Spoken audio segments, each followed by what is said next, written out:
I thought our marriage was strong until I overheard my wife admit I was her last resort, shattering my trust and forcing me to rethink everything. I'm a 26-year-old guy and my wife Emma is 24. We've been together for a few years, married for just 3 months. Things have been, well, pretty normal, at least that's what I thought. We'd have the usual ups and downs, but nothing major. Honestly, I thought we were doing fine. Anyway, the other night, something happened that completely flipped my world upside down. I wasn't snooping or anything, but I overheard Emma on the phone while I was passing by our bedroom. I didn't even mean to listen in, but sometimes you catch bits and pieces of conversations, right? Well, this was one of those times, and what I heard has been messing with my head ever since. Emma was talking to one of her best friends. I'm not sure who it was, but it sounded like one of those deep, serious talks, the kind where you can tell someone's venting about life.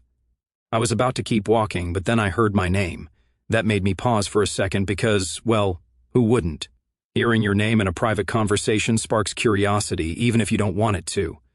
Emma said, "Don't settle for just anyone. That's the mistake I made with Michael." My heart stopped. I felt like I got punched in the gut. She went on, "Michael was my last resort, and now look where it's gotten me." I just stood there, frozen. I couldn't believe what I'd just heard. My wife, the woman I thought was happy with me, saying I was her last resort. I couldn't even process it right away. I felt like my brain was short-circuiting. Like, how do you even react to something like that? My first instinct was to barge in and demand an explanation, but I didn't. I don't know why. Maybe I was too shocked. Or maybe I didn't want to hear more. Either way, I just walked away the rest of the night. I couldn't think about anything else. I tried to act normal around Emma, but it was impossible. Every time I looked at her, I heard those words again in my head, last resort. It's like they were burned into my brain. I kept asking myself, how long has she felt this way? Has she always thought of me like this? Was I blind this whole time? I didn't sleep that night. I just lay in bed, staring at the ceiling, replaying that conversation over and over. Part of me wanted to believe there was some kind of misunderstanding, that maybe I didn't hear her right. But deep down, I knew what I heard, and there was no twisting it into something else. The thing is, I never saw any signs of this before. Emma always seemed happy, or at least content. Sure, we had our occasional arguments, but who doesn't? There was nothing that made me think she felt trapped or like she had settled for me. It's not like she was forced into this marriage. We were together for a good while before tying the knot. We talked about our future, our goals, even kids someday. None of it ever felt fake or forced, at least not to me. As I lay there that night, my mind started spiraling. What if she's always felt this way and just never said anything? What if every moment we shared, every "I love you," was just her going through the motions? I felt like a complete idiot, thinking back to all the times I thought we were happy, wondering if it was all just an act on her part. And then another thought hit me. What if there's someone else? I mean, she mentioned settling for me, right? Who's to say there wasn't someone before me that she really wanted to be with? Someone she still thinks about? That thought made my stomach churn. I didn't want to go down that rabbit hole, but once the idea was in my head, it wouldn't leave. By morning I was exhausted, both physically and emotionally. Emma woke up looking as cheerful as ever, like nothing had happened. I tried to play it cool, but inside I was a mess. I couldn't bring myself to confront her right away. I needed more time to figure out what to say and how to say it, but every second I spent not talking about it felt like I was suffocating. Throughout the day I kept catching myself watching her, analyzing her every move. Was she texting someone else? Did she seem distant? Was she hiding something? Honestly, I felt paranoid, like I was losing my mind, but how could I not? Hearing your partner say you were their last choice messes with you in ways you don't expect. I even thought about talking to one of my friends about it, but I felt too embarrassed. What would I even say? "Hey, I overheard my wife say I was her last resort. What should I do?" It sounds ridiculous, like something out of a bad drama. Plus, I didn't want to paint Emma in a bad light to my friends if this turned out to be something we could work through. But the more I thought about it, the more I realized I couldn't just brush this under the rug. This was too big to ignore. As the day went on, my anxiety kept building. I knew I had to talk to her, but I couldn't shake the fear of what I might hear. What if she confirmed everything? What if she admitted she didn't really love me? Or worse, what if she just shrugged it off like it didn't matter? The thought of confronting her made my heart race, but I knew avoiding it wouldn't make it go away. By the time evening rolled around, I made up my mind. I had to bring it up, no matter how hard it was. I couldn't live with this gnawing at me. So after dinner, I casually said, "Hey Emma, we should talk later." She looked at me a bit surprised, but just nodded. Little did she know that conversation would change everything. After overhearing Emma say I was her last resort, my mind was racing. I couldn't shake the words, no matter how much I tried to convince myself that maybe it wasn't as bad as it sounded. The next day, everything felt different. I started noticing little things I hadn't really paid attention to before, or maybe I just didn't want to see them. Emma was acting off.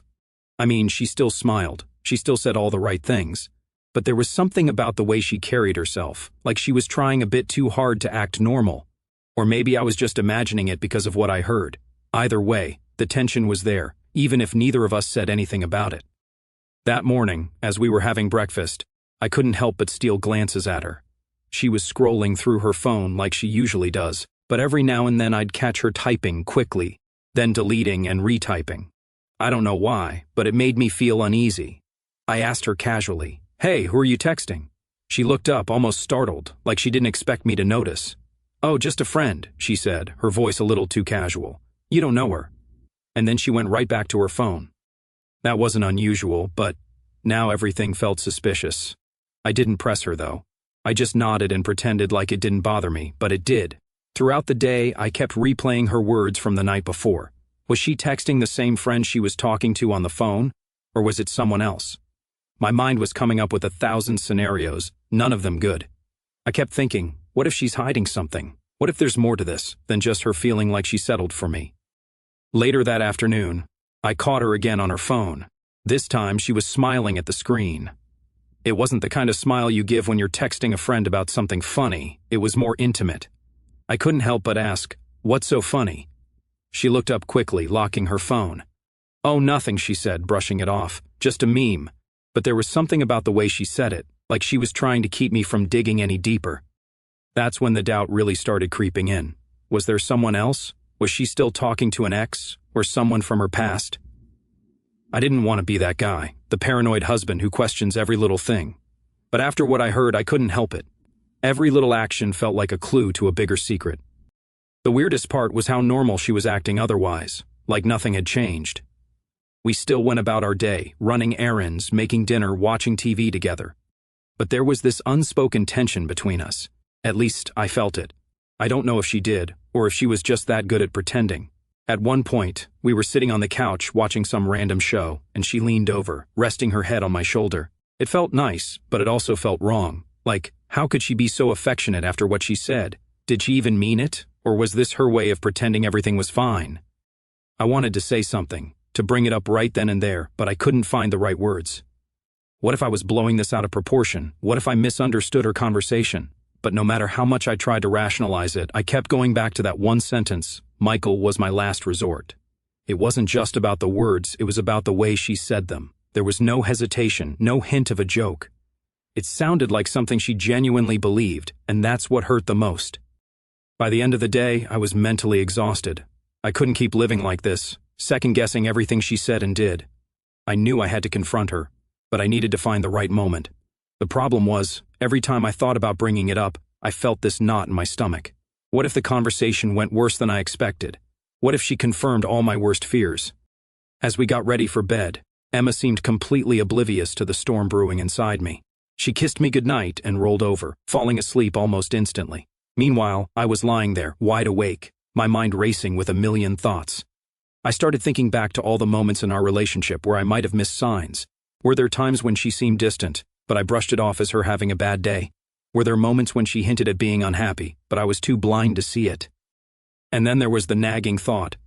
What if she was comparing me to someone else, someone she thought was better? The idea of being someone's backup plan, the person they settled for because they couldn't have what they really wanted, made me feel sick. I stared at the ceiling for what felt like hours, trying to figure out my next move. I couldn't keep living with this doubt, but I also couldn't just blurt it out in the middle of the night. I needed to find the right time and the right words, but more importantly, I needed to be ready for whatever she was going to say because deep down, I knew that once I opened that door, there was no going back. Alright, so after a few days of feeling like my head was about to explode from all the overthinking, I finally decided I couldn't take it anymore. I had to talk to Emma. I mean, how do you just sit on something like that, knowing your wife sees you as a last resort? It was eating me alive, and I knew if I didn't bring it up, I'd probably go insane. That morning, we were both home. I tried to keep things as normal as possible, even though I felt like my heart was racing out of my chest. We had breakfast together, but I couldn't taste a damn thing. I just kept staring at her, trying to figure out how to start the conversation. Every time I opened my mouth to say something, I'd chicken out. Finally, I couldn't hold it in anymore.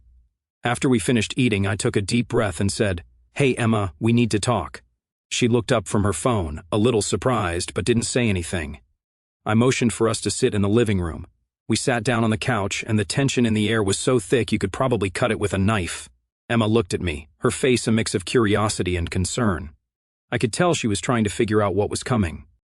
"Okay," I started, trying to keep my voice steady. "I need to ask you something, and I need you to be honest with me." She nodded, still quiet. I took another deep breath and then just went for it. "A few nights ago, I overheard you on the phone with your friend. You said something about settling for me and that I was your last resort." Her eyes widened, and for a moment she didn't say anything. It was like time had frozen, and I was just sitting there, waiting for the world's worst news to drop. Finally, she let out a nervous laugh, the kind you do when you're caught off guard. "Wait, you heard that?" she asked, her voice shaky. "Yeah," I said, trying to keep my cool. "And I heard everything." She looked down at her hands, fiddling with her fingers. "Oh, Michael, I didn't mean it like that. I was just talking with my friend. It was a stupid thing to say." "Stupid," I repeated, feeling the frustration building up. "Emma, you said I was your last resort. That's not just stupid, that's crushing." She sighed, rubbing her temples like she was trying to think of the right words. "I was venting, okay? It wasn't serious. Sometimes you just say things in the heat of the moment and they don't mean anything." "Don't mean anything," I shot back. "Those words don't come out of nowhere. You don't just casually tell someone you settled for your husband unless there's some truth behind it." She looked at me, her eyes filled with a mix of guilt and frustration. "It's not like that, Michael. I was talking about how everyone feels pressure to get married, to settle down. I was just, I don't know, venting about life."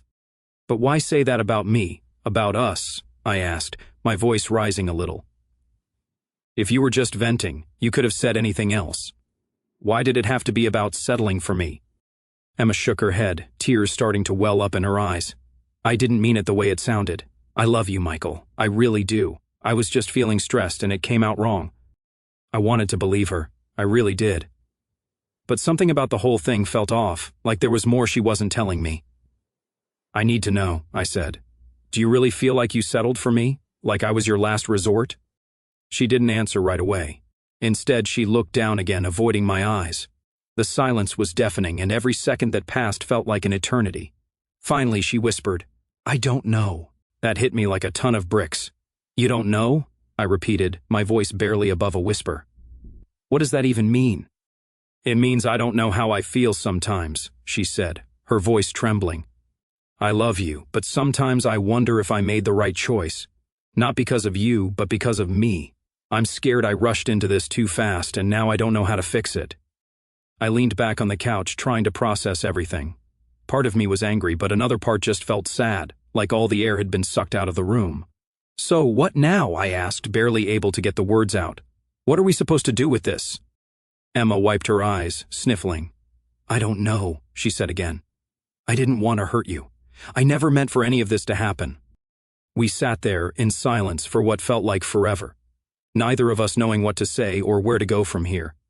The only thing I knew for sure was that our marriage was now on shaky ground, and I didn't know if we could fix it. After the conversation with Emma, everything felt like it was hanging by a thread. It was awkward, tense, and honestly exhausting. We didn't talk much the rest of that day. It was like we both needed space but were too afraid to actually say it. Every little thing felt heavy, like we were walking on eggshells around each other. The next morning, things were no better. We went through the usual motions, breakfast, getting ready for the day. But it was like we were on autopilot. I couldn't stop thinking about what she said, I don't know. Those 3 words just kept replaying in my head. It felt like a death sentence for our marriage. But at the same time, it left everything so open-ended, like there was no real closure. Emma was unusually quiet too. Normally, she's the one who keeps the conversation going. But now it was like she was lost in her own thoughts. I caught her staring at her phone a lot, probably texting that same friend from before. I didn't have the energy to ask about it, though. I was too drained to even care at that point. By the afternoon, I couldn't take the silence anymore. I needed to get out of the house. I told Emma I was going for a walk, and she just nodded, not even looking up from her phone. That stung more than I expected. I walked around aimlessly for a while, trying to clear my head, but no matter how far I walked, I couldn't escape the storm inside me. When I got back, Emma was in the same spot on the couch, still glued to her phone. I don't know why, but seeing her like that made something snap inside me. I blurted out, "We need to figure this out. We can't keep pretending everything's fine." She looked up, startled. "I know," she said quietly. "I just don't know where to start." "Start by being honest with me," I said, my voice more forceful than I intended. "Do you even want to be in this marriage? Because right now, it feels like you're already checked out." She bit her lip, clearly struggling with what to say. "Michael, I don't want to hurt you, but I feel so confused. I thought getting married would make things clearer, but it's only made me realize how unsure I am." That was like another punch to the gut. "So, what are you saying? You want out?" I asked. "I don't know," she repeated. "I just need time to figure out what I really want." Time. That's always the go-to, isn't it? But time wasn't what I needed. I needed answers. I needed to know if we had a future or if I was just wasting my time holding on to something that was already dead. "Time isn't going to fix this," I said, trying to keep my voice steady. "We're either in this together or we're not. Sitting around waiting isn't going to magically make things better." She looked away, her eyes filling with tears. "I don't know what you want me to say, Michael. I'm scared. I don't want to make the wrong decision." I sighed, running a hand through my hair. "And what about me? Do you think this is easy for me? I'm sitting here questioning everything about our relationship, wondering if you ever really loved me, or if I was just the guy you settled for because you didn't want to be alone." Her head snapped back to me. "That's not fair. I do love you, Michael. I'm scared I rushed into this." "Then why didn't you say something before we got married?" I asked, feeling the frustration boil over. "You had every chance to call it off if you weren't sure." "Because I thought I could make it work," she admitted. "I didn't want to disappoint you. I didn't want to be alone." There it was. The truth I had been dreading but half expected. She stayed with me out of fear, not love, and now we were both paying the price for it. We sat in silence for a long time after that, both of us lost in our own thoughts. I didn't know what to say anymore. What do you even say to someone who's basically told you they're not sure if they want to be with you? Eventually, Emma spoke up. "Maybe we need some space, just for a little while, to think things through." "Space?" I repeated, almost laughing at the irony. "We've been living in the same house, but we've already been worlds apart for days now. What difference would more space make?" She didn't have an answer for that, and honestly, neither did I. We were stuck in this weird limbo, and it was tearing us both apart. That night, we slept in the same bed, but it felt like we were miles away from each other. I lay there staring at the ceiling, wondering how we got to this point, wondering if there was any way to fix, or if this was the beginning of the end. I couldn't shake the feeling that no matter what we decided, things would never be the same again. After everything that had happened, I knew one thing for sure. I couldn't stay stuck in this limbo forever. Emma's indecision, her "I don't know about our marriage," was like a slow poison. It was eating away at me, and if I didn't do something soon, it was going to destroy me. I needed to take control of my own life, even if that meant walking away from the person I thought I'd spend forever with. The next morning, I woke up feeling more determined than I had in days. Emma was still asleep, curled up on her side of the bed, looking peaceful, like none of this was weighing on her as much as it was on me. Maybe it wasn't. Maybe she had already mentally checked out, and I was the one left holding on to something that wasn't there anymore. I got up quietly and went to the living room. Sitting there, I started thinking about what my life would look like without Emma. It was scary, sure, but the more I thought about it, the more I realized I'd been living in fear long enough. Fear of losing her, fear of being alone, fear of starting over. But maybe, just maybe, being alone was better than being someone's last resort. I spent the day gathering my thoughts, figuring out what I wanted to say to her. I wasn't going to let this drag on any longer. It was time for us to have a real conversation, one that wasn't filled with half-truths and I don't knows. That evening, after dinner, I sat her down. "Emma, we need to talk," I said, trying to keep my voice calm but firm. She looked at me, her face serious. "Okay," she said. I took a deep breath. "I've been doing a lot of thinking about us, about everything that's happened, and I can't keep living like this. I need to know if we're going to fix this, or if it's time to move on." Emma looked down, fiddling with the edge of her sweater. "I've been thinking too," she said softly. "And I don't think I can give you the answer you're looking for."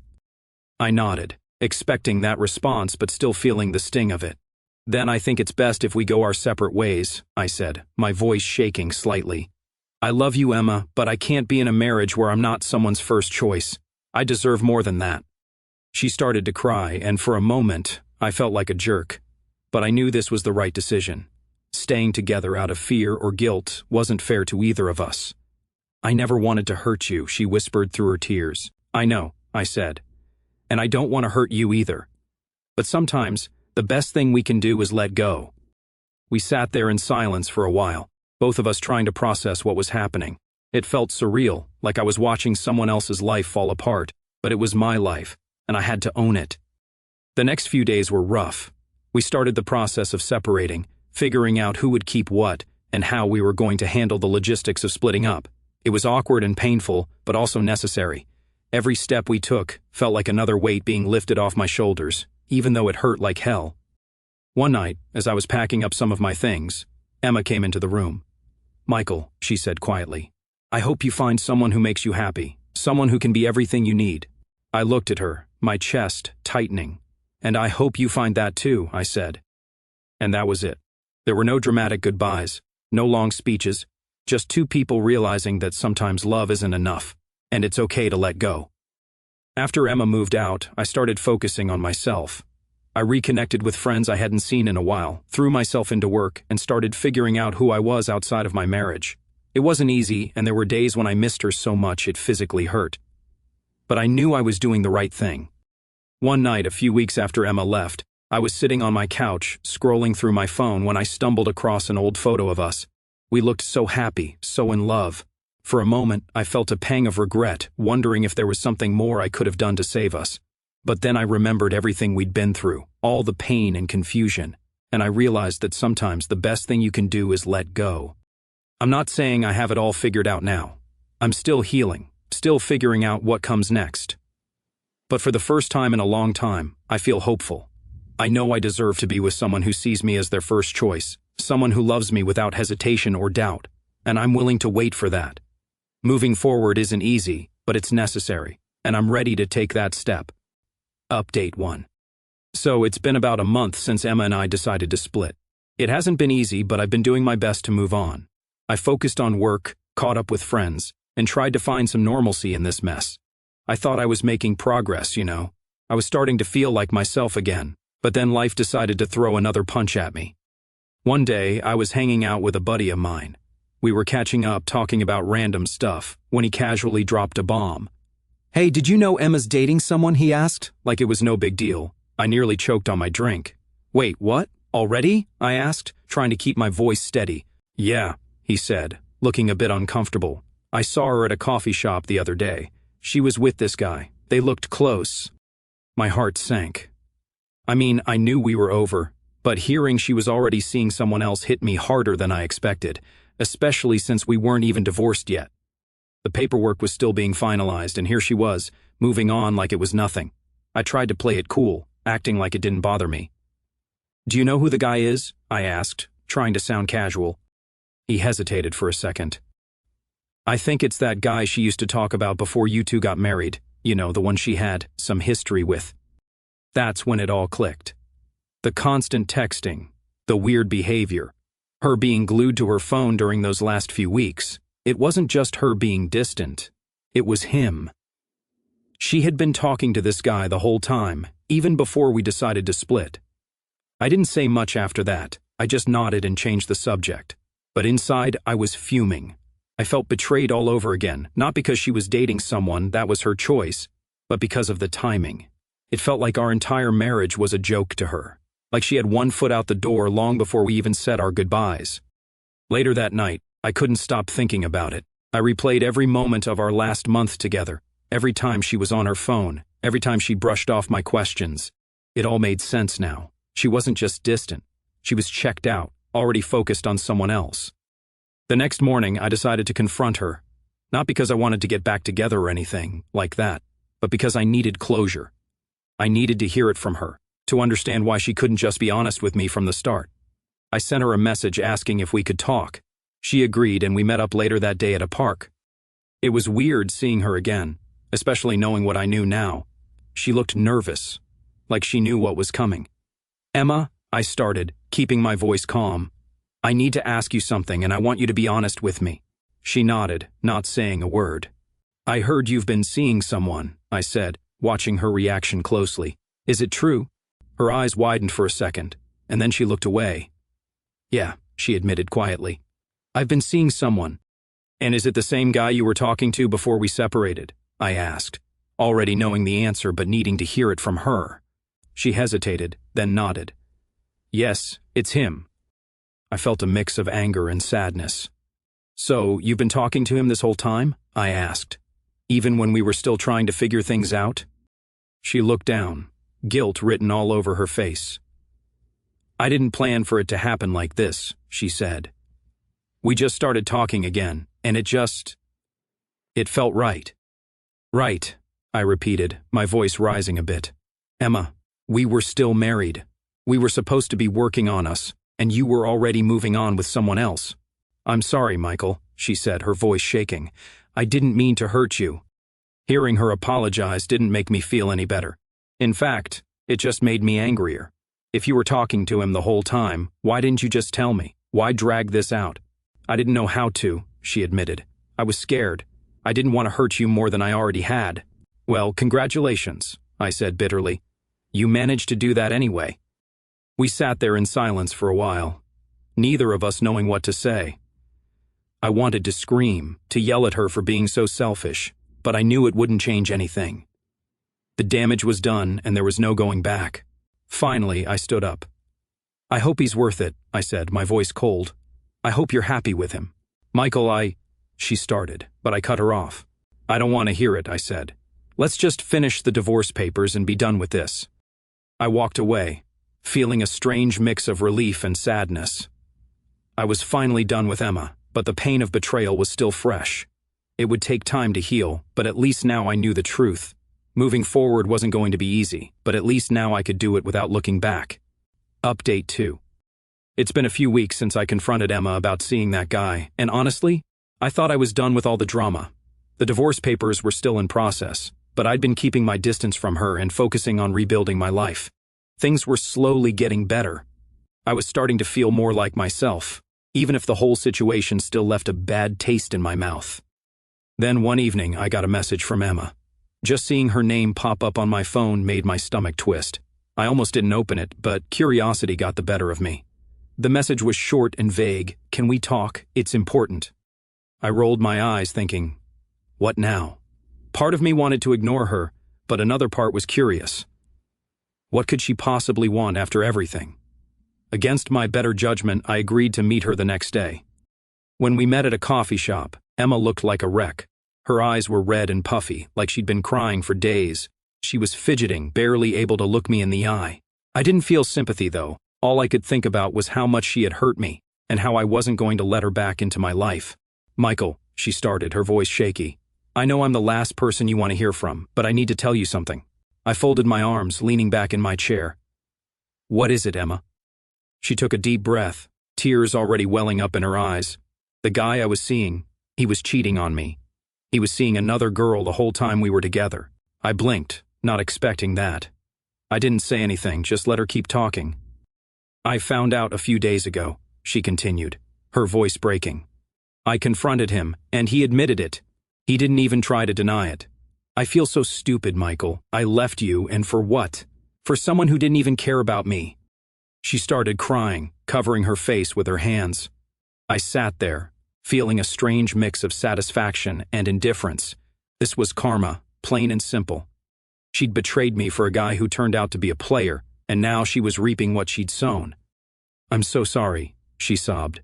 "I made such a huge mistake. I thought I wanted something else, but I see now how wrong I was. I don't expect you to forgive me, but I had to tell you." I waited a moment, letting her cry. Then I said, "Emma, I appreciate you telling me the truth, but it doesn't change anything." She looked up, her eyes pleading. "Michael, I know I messed up, but can't we at least try to fix things? I still love you. I realize now that you were the best thing that ever happened to me." I shook my head. "Emma, You didn't love me. You loved the idea of not being alone. And when things got tough, you ran to someone else. I can't be with someone who only comes back when things don't work out with someone else." She reached across the table, trying to grab my hand, but I pulled away. "Please, Michael," she whispered. "Give me another chance. I'll do anything to make it right." I stood up, my voice firm. "Emma, it's too late. I've moved on, and you need to do the same. I deserve someone who chooses me first, not someone who settles or comes crawling back when things go wrong." Her face crumpled and she started crying again. But I didn't feel sorry for her. This was her mess, not mine. "I'm sorry, Emma," I said, softer this time. I walked out of the coffee shop, leaving her there in tears. It felt like a weight had been lifted off my shoulders. For the first time in months, I felt free. Emma's betrayal had been a painful chapter in my life, but now it was finally closed.